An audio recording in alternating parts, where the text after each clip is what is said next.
Hello दोस्तों, तो सभी दोस्तों का सभी भाइयों का हमारे चैनल पर स्वागत है। ठीक है ना। तो आज हम अपनी 10th क्लास की साइंस स्टार्ट करने वाले हैं। ठीक है। और अपना पहला चैप्टर जो है साइंस का, उसका नाम क्या है? रासायनिक अभिक्रियाएं एवं समीकरण। ठीक है ना। Chemical reaction and equation. ठीक है ना। और आपका चैप्टर का रहा आपका सिलेबस जो भी 30% डाउन हुआ था 10th क्लास का, लॉकडाउन की वजह से जो भी। ठीक है ना।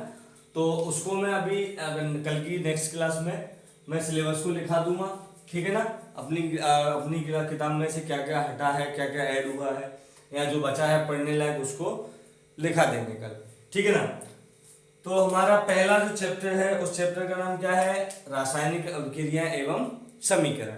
तो सबसे पहला हमारा जो टॉपिक है वो कौन सा है? रासायनिक अभिक्रिया। कौन सा है? रासायनिक अभिक्रियाएं।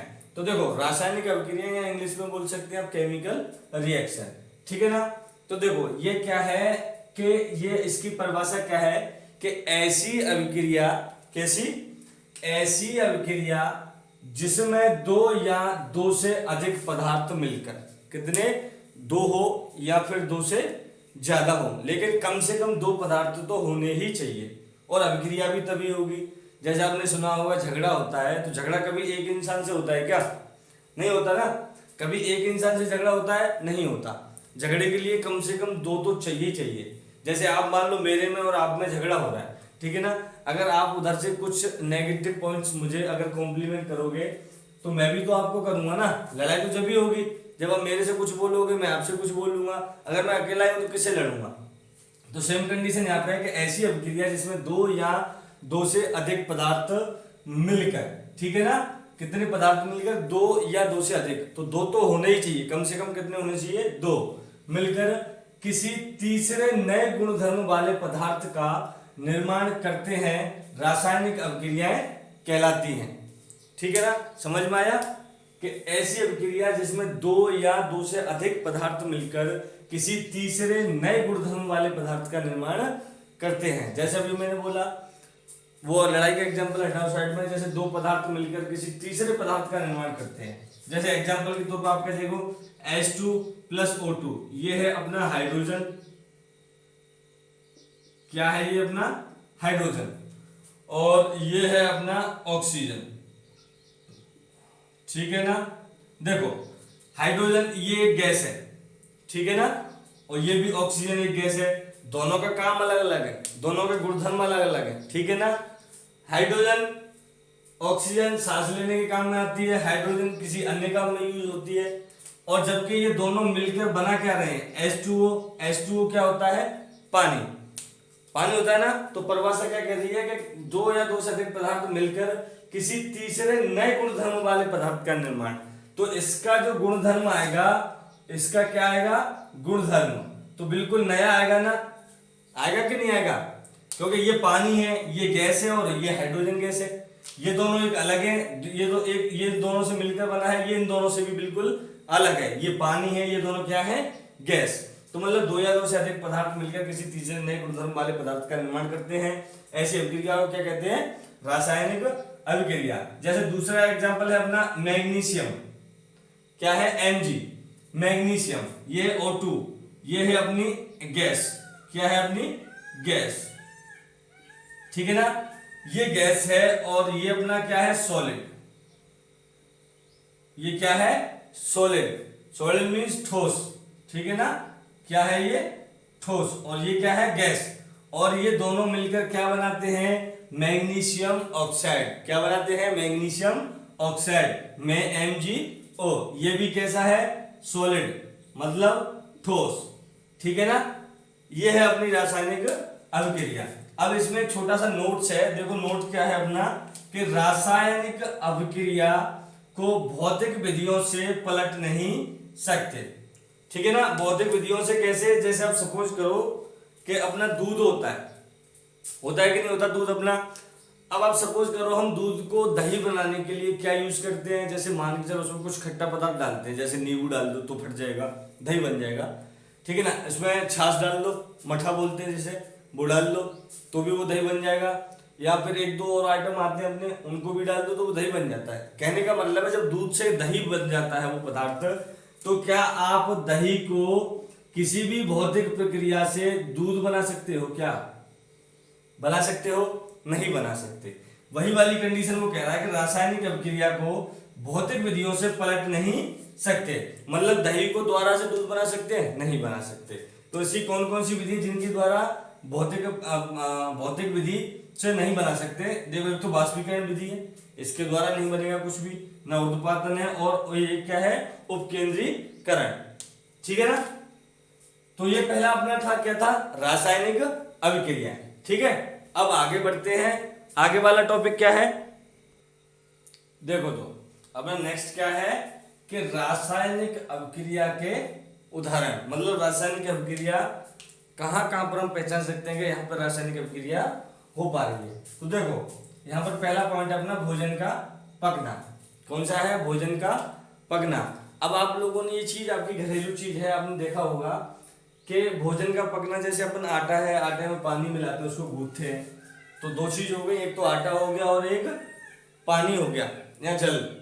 तो ठीक है, उस दोनों के मिलने के बाद हमें क्या मिलती है? रोटी या चपाती बोलते हैं जिसे। तो ये यहाँ पर क्या है? अपनी एक अभिक्रिया ही तो हो गई, एक रासायनिक अभिक्रिया। ठीक है ना? दूसरा क्या है? दूध से दही का बनना। क्या है? दूध से दही का बनना, है कि नहीं? देखो, दूध में जब हम, एक तो दूध पदार्थ खुद हो गया, दूसरा इसमें हम जैसे मान लो कि या तो छाछ मिला दें या फिर खट्टा कोई भी पदार्थ मिला दें, ठीक है, तो वो दूसरा पदार्थ हो गया। तीसरा हमें मिल क्या रहा है? उससे दही। तो यहाँ पे भी एक रासायनिक अभिक्रिया हो गई। ठीक है ना? दूसरा है श्वसन। ठीक है ना? हम ऑक्सीजन लेते हैं, छोड़ते क्या है? Carbon dioxide.